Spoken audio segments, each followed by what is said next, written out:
Okay, let's get to T-bar retightening. Because everybody's hair grows, your hair extensions need to be tightened no matter what method you have. So that's always the hardest part. Every hair extension method looks great in the beginning, but once your hair grows, they can start twisting, they can start doing a bunch of different things.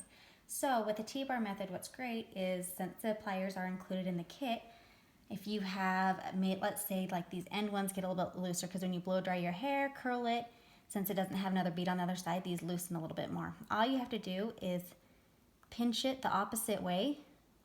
See how it was flat? I'll do that one more time. It was flat. You're going to pinch it the opposite way to loosen it.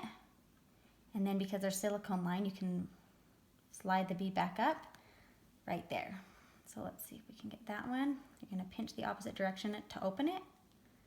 And then you're just going to slide it up to retighten it. Now if you want to get it removed, then all you need to do is open each single one of them like this.